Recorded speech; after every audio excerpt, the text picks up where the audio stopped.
quite a surprise to be in the middle of a marsh and there suddenly is a sculpture.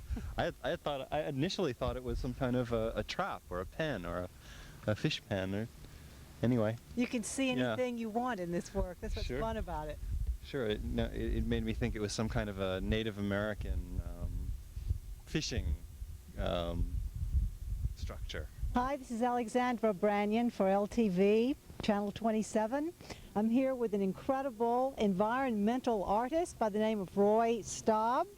We're standing, literally, in Freshwater Pond, looking out at the beautiful reeds and the blue sky and the osprey nest in the background. A beautiful seagull just flew by and its baby was fed. And Roy was the person who was telling me all about it because he spends his life in nature. Well, Roy, this is a strange place for a piece of sculpture. How did you end up doing sculpture here in Freshwater Pond? I think it's a perfectly natural place for sculpture. I lived in New York City for a long time. And from New York City, I went out to the nature. And in nature, there was only natural materials to work with, nothing from the city. So you work with reeds primarily? We're standing in front of these reeds here. I found the reeds were growing abundantly and not respected. And they were a weed. So I chose them, and these are from last year's growth. And I went, they're growing over back there, and over here, and over there. And no one looks at them. So they belong to the site. And at that time I had no car. I just came, picked the reeds, and I drew out in the sand. This is a sandbar. That's why I'm working here. When I make a work, I drew it with a string, and this is an arc. And then at intervals, I put the reeds in. I put them in about a foot apart, and then I interwove this. And this becomes the piece. So the piece is actually in the air. Now what I'm looking for is, there we have a nice shadow. At certain times of the day, there's a great reflection if we don't move. And this piece is supposed to be up here. I just finished it today, so it's a bit low. The object itself, to me, looks like so many different things, from dance halls to cathedrals. Do you have anything like that in mind when you actually do it? Are you attempting to do anything specific? This year I was working with geometry that's cut. That's why this is ended in this split. And this area that I'm working on is fits this form. Yeah. So I have an arc-like form. Yes. And when we go inside, it's a nave form, and that's where we can talk about a cathedral form. Yes. Because when you're in, all's above you and all's around you. Yes. So it's a sculpture large and linear, and it encompasses all. I love the idea of going into a sculpture. We can actually do that? Yeah, you want to? Great. Now we have to, in this way. Should I take the mic? Okay. And one more. Yeah. There we are. Got it?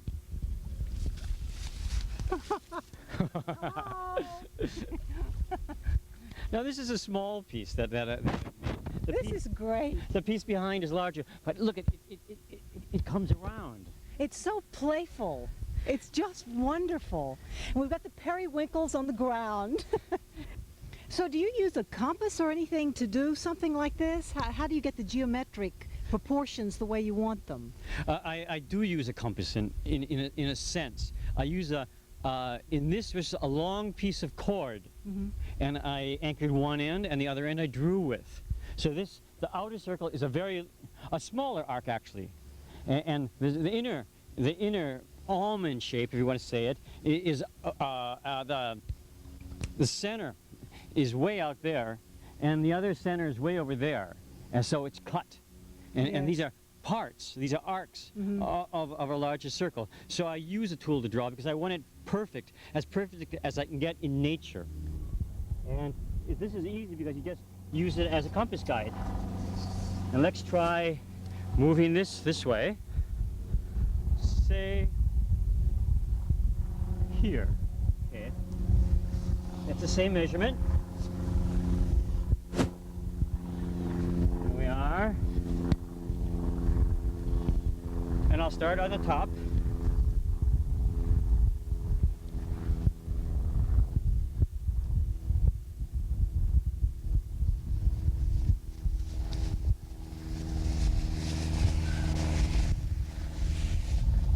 Oh, seashell.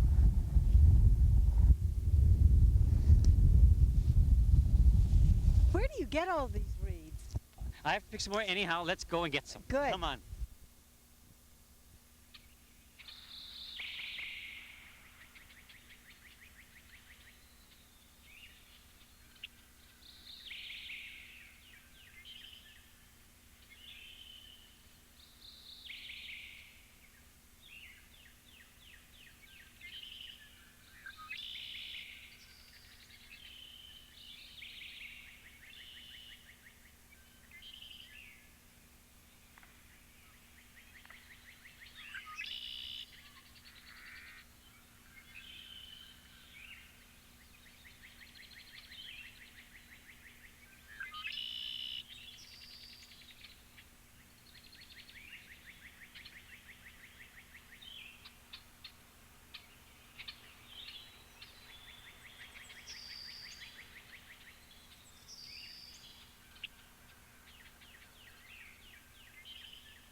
This is my gallery, this is my museum. Yes. Because in a museum, you look at a piece and you walk on. And here we're in nature, it takes a bit more time. You have to sit and you have to feel it. Now look at the reflections here, how beautiful it is. That's talking about geometry in nature. And geometry is my mind. I have a very Yes. abstract mind in putting things together and organizing it. And it belongs in this site, it fits the area. It's so interesting because most artists leave something behind. That's what they want to do. I guess from insecurity or whatever, most art is created, you know, in hopes of leaving something behind for posterity or whatever, a classic, you know. Those are objects. Yes. And this is an object too, but an object doesn't always. We live in a society where things are purchased and they put on the wall and you forgot them. Yes. And this is something that's to be seen and not to be put on the wall, just to be experienced and remembered. Remembered is important about a work. This is environmental site sculpture. It belongs to the site. It belongs to this environment. It belongs to the sun. It belongs to us when we come here. When you came here, you had to walk up this little stream. Yes, beautiful. That put you in tune to where we are. And it put all those other things, all those other problems away out of your mind. So we have Buddhism, we have an empty mind for a moment. Yes. That's what it made me think of. Yes.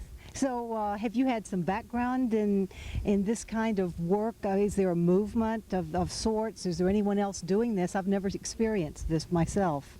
I got out of art school in the 60s. Yeah. Nothing like this ever happened.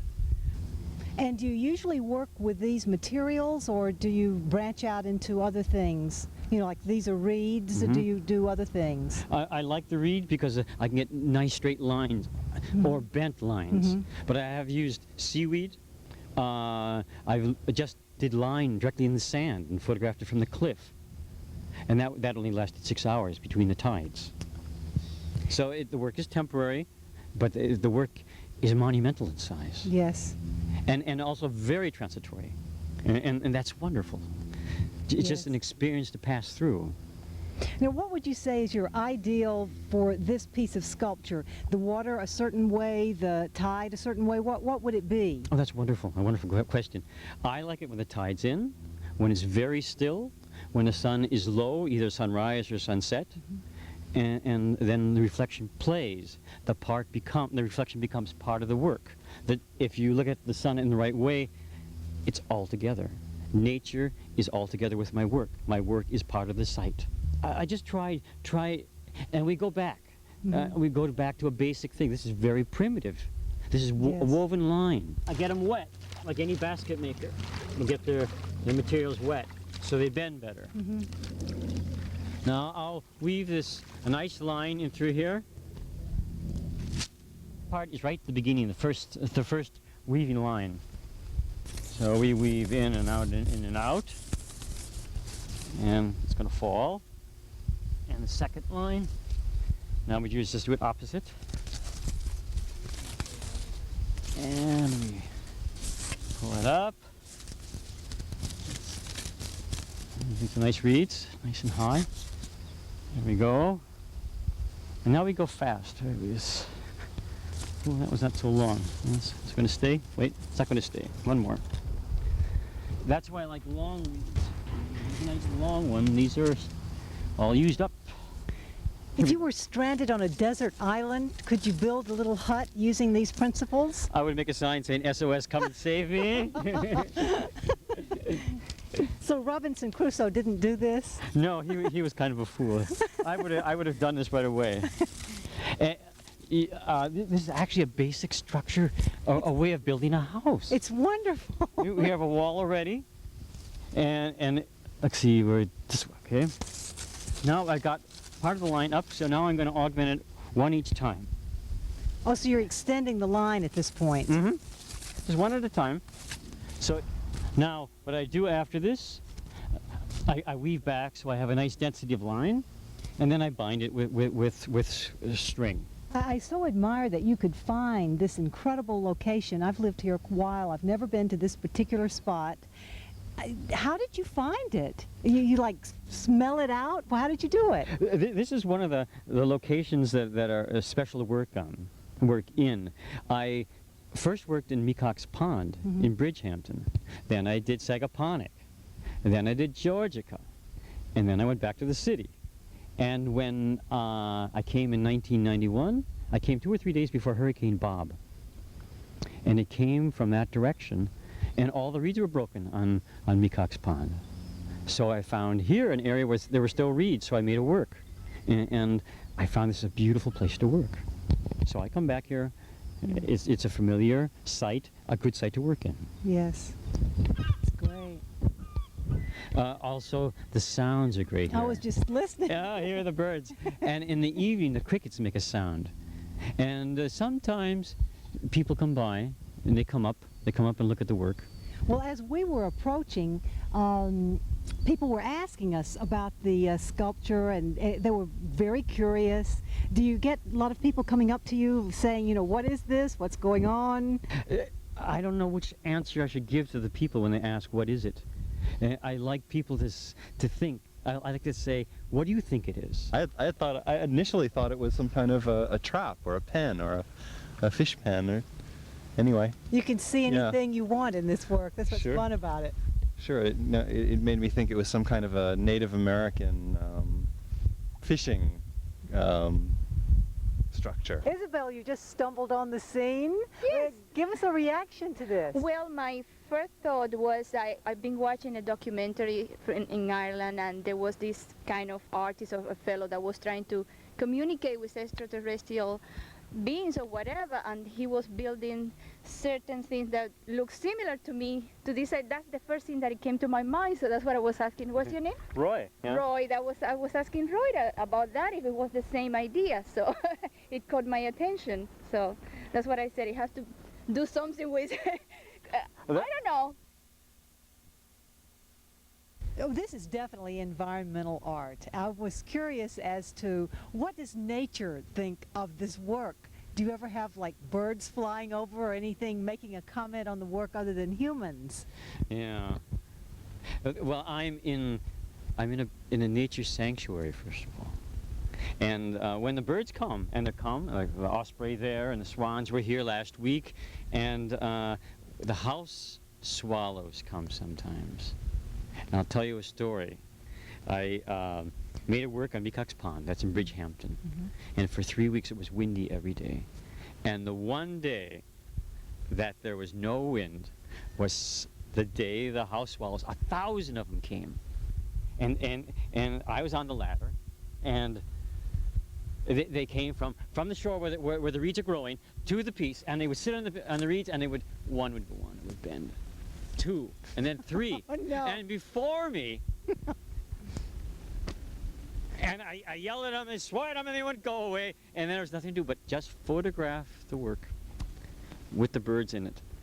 Oh, that's And I had wonderful photographs. Photographs are the way I present the work to the public when the public is afraid to come up the stream to where the site is, where the work is in nature. Well, that brings me to, we keep talking about the impermanence of this work.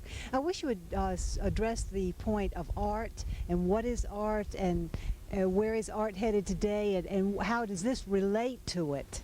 A long time ago, I had a classic education in art school. And I learned how to paint. I learned how to make sculpture. I learned how to do printmaking. And all those things are what art is supposed to be.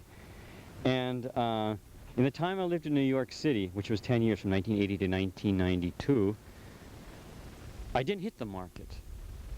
I was making art. I wasn't making an art product.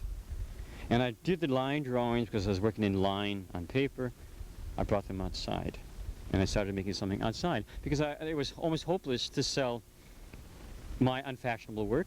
So I made something that satisfied me and it met my criteria of what art is about. So I was making art out of natural materials, or in the city, found materials. And I was making something large. These are large drawings. And I was making something I call an art experience. Because I think there has to be an essence of what art is. And an essence is an experience, something felt. And then you can walk away with the idea of what you saw or what has transpired. I think that's what it's about. So it's more than hanging a piece on a wall. You could hang a piece on the wall, but if that piece, this is bigger. This has more of a feeling, more of a new feeling. And I don't like things new, but just the next step. Maybe this is the next step. We're entering the next century. Maybe we don't have to have something so permanent all the time. That pile of objects that we look at for a while and then discard, that clutter everything. This doesn't clutter. This fits into the cycle. So the reeds grow here. It's beautiful for a while. It's perfect for a while because I try to make it perfect. And then the storm comes and it falls down. And as those reeds there fall down in the fall and will rot in the water, this will too. And you don't have any sense of yearning about it, its disappearance, or no problem with separating from it? Oh, no. If it goes down too quickly. And when the piece is up, my stomach feels every wind that blows.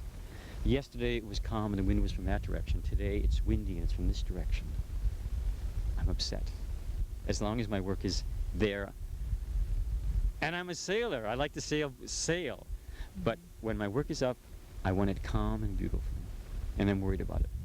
After a while, I can release it. Like life, it has to be let go. Let it do its part. Let it play its role out.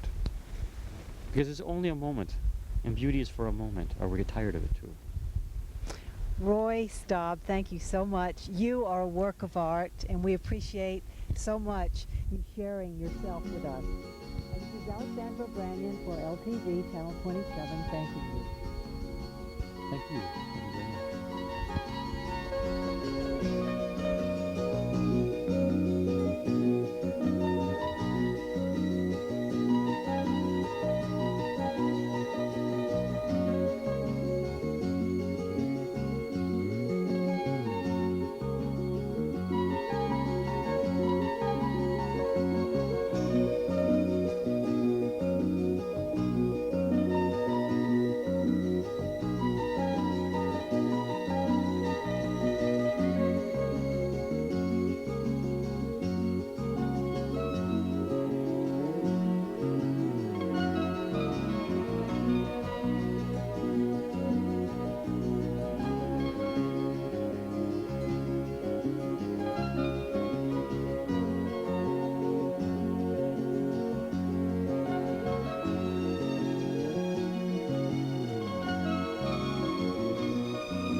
There we are.